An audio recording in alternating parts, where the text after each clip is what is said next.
మనకి పెన్షన్స్ అనేది ఒక ప్రెస్టీజియస్గా అది వరకు ఎప్పుడు వస్తుందో తెలియదు. పెన్షన్స్ ఎంతోమంది పేద ప్రజలు, ముసలి వాళ్ళు వీళ్ళందరూ కూడా నెలకయ్యే ఖర్చు వాళ్ళకి మందులకు కానీ దేనికైనా కూడా ఉపయోగం ఉంటుందనే ఉద్దేశంతో మనం ఎన్నికల ముందు ఏదైతే 4,000 ఇస్తానని చెప్పారో దాన్ని ఈ రోజుటి వరకు 19 నెలలు అవుతా ఉంది. 19 నెలలు కూడా ఈ ప్రభుత్వం వచ్చిన తర్వాత 1వ తారీఖు అంటే 1వ తారీఖు పర్ఫెక్ట్గా వాళ్ళకందరికి కూడా పెన్షన్లు పంచడం జరుగుతూ ఉంది. దాంతోపాటు ఒకవేళ పడితే 1వ తారీఖు ఆదివారం వచ్చిందంటే ఒకరోజు ముందే వీళ్ళందరికీ కూడా పెన్షన్లు ఇస్తూ ఉన్నారు. ఈరోజు దగ్గర దగ్గర 32,150 కోట్ల రూపాయలని ఈరోజు ఈ రాష్ట్ర ప్రభుత్వం ఖర్చు పెడతా ఉందని చెప్పి కూడా తెలియజేస్తూ ఉన్నా.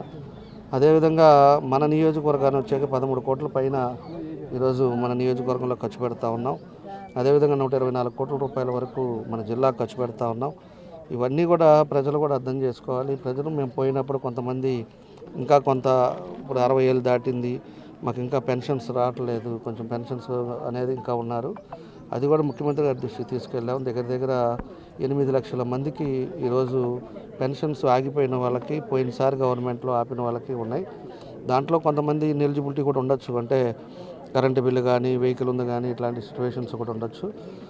కాబట్టి ఇవన్నీ ఉన్నాయి. అవి కూడా అయినా కూడా ముఖ్యమంత్రి గారు చూసి అందరూ కూడా చేసే పద్ధతిలో ఈరోజు చేస్తున్నారు. ఒక నియోజకవర్గానికి కనీసం ఒక 500-600 మందికి ఇచ్చేదానికి కూడా ముందుకు తీసుకెళ్దామని చెప్పి కూడా ఒక ఆలోచనకు వచ్చారంటే ఎవరైతే నిజంగా బెనిఫిషియర్స్ ఉన్నారో వాళ్ళందరూ కూడా నియోజకవర్గానికి 500-600 మంది పెడితే ఇబ్బంది లేకుండా ఉంటుంది. కొన్ని దగ్గరికి పోయినప్పుడు ఏంటంటే వాళ్ళ బాధ చూసినప్పుడు మాకు ఇబ్బందిగానే ఉంది, మాకు ఇంకా పెన్షన్ రాలేదు, నడవలేకపోతున్నామని చెప్పే పరిస్థితులు ఉన్నాయి.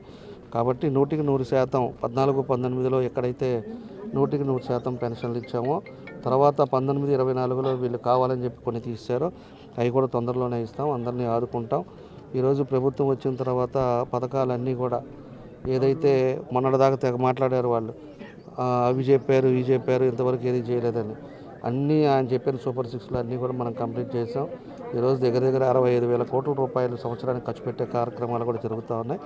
కాబట్టి ప్రజల కోసం ప్రజలు కూడా ఏడా ఇబ్బంది లేని పరిస్థితులు తీసుకురావాలనేదే మన ముఖ్యమంత్రి గారి ఉద్దేశం. అదేవిధంగా మన పవన్ కళ్యాణ్ గారు కానీ ఎన్డీఏ కూటమి వచ్చిన తర్వాత ఒక ప్రశాంతమైన వాతావరణంలో ఈరోజు పరిపాలనా విధానం ఉందని చెప్పి కూడా తెలియజేస్తున్నాం. అదివరకు ఎక్కడ కబ్జాలు జరుగుతుందో తెలియదు, అదివరకు ఎక్కడ గొడవలు అవుతాయో తెలియదు, గంజాయి ఇష్టారాజ్యంగా అయిపోయి ఇళ్ల మీద పోయి కొట్టిన రోజులు ఉన్నాయి. ఇలాంటి పరిస్థితులన్నీ కూడా పోయి ఈరోజు ప్రశాంతమైన వాతావరణంలో ఈరోజు మన రాష్ట్రం జరుగుతూ ఉంది. కాబట్టి ఎన్డీఏ కూటమిలో అన్నీ కూడా ఇంకా కార్యక్రమాలు, అభివృద్ధి కార్యక్రమాలు కూడా ఈరోజు జరుగుతూ ఉన్నాయని చెప్పి కూడా తెలియజేస్తూ ఉన్నాం. కాబట్టి ఈరోజు రేపు ఒకటంటే ఇలా 31 పెన్షన్లు ఇస్తూ ఉన్నాం. అధికారులకు కూడా ఎప్పుడు వచ్చేదో జీతాలు తెలియదు. ఈరోజు ఉండే పరిస్థితుల్లో మన ప్రభుత్వం వచ్చిన తర్వాత 1వ తారీఖు అంటే 1వ తారీఖు అధికారులందరికీ కూడా వాళ్ళకు కూడా జీతాలు పడుతున్నాయి, పెన్షన్లు పడుతున్నాయి. మళ్ళీ మనం ఏదైతే చెప్పామో రైతు భరోసా కానీ ఇట్లాంటివన్నీ కూడా, తల్లికి వందనం కానీ అన్నీ కూడా జరుగుతూ ఉన్నాయి. కాబట్టి ప్రజలు కూడా తెలుసుకొని ఎంత ఇబ్బందులు ఉన్నా కూడా మనం ఇచ్చిన మాటను కట్టుబడి మనం అన్నీ కూడా చేయడం జరుగుతుందని చెప్పి కూడా తెలియజేస్తాం. ఈరోజు ఒంగోలు పట్టణంలో 21వ డివిజన్లో ఒంగోలు ప్రజల జన హృదయ విజేత, మనందరి సంక్షేమ సారథి గౌరవ శాసనసభ్యులు దామలచల్ల జనార్దన్ గారు మరియు మా రాష్ట్ర వడ్డెర కార్పొరేషన్ డైరెక్టర్ రమాదేవి గారు, అన్నగారు రియాజ్ గారు, కూటమి ప్రభుత్వం నాయకుల యొక్క అధ్యక్షతన గౌరవ ముఖ్యమంత్రి వర్యులు మాన్యశ్రీ నారా చంద్రబాబు నాయుడు గారు పేదల పక్షపాతి, పేదల సేవలో చంద్రన్న అని ఎన్టీఆర్ భరోసా ఫంక్షన్లు ఏదైతే ఇప్పుడు శాసనసభ్యులు వారు గౌరవ ముఖ్యమంత్రి వర్యులు చెప్తున్నారో పేదల సంక్షేమం కొరకు కూటమి ప్రభుత్వం పనిచేస్తుంది.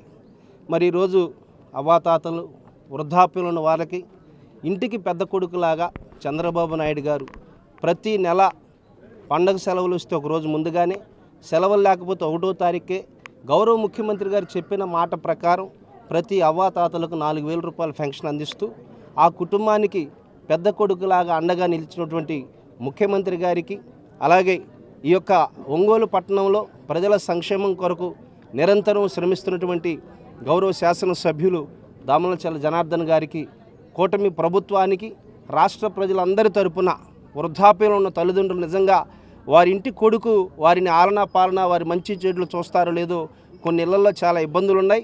అందుట్లో బడుగు బలహీన వర్గాల్లో ఎక్కువ శాతం శ్రమ మీద ఆధారపడ్డ కుటుంబాలు చాలా ఇబ్బందులు, పెద్దవారికి వారి మందుల ఖర్చులు కావచ్చు, వారి నిత్యావసరాలకు కావచ్చు, చాలా ఇబ్బందులు, లోటుపాట్లు ఉన్నాయి.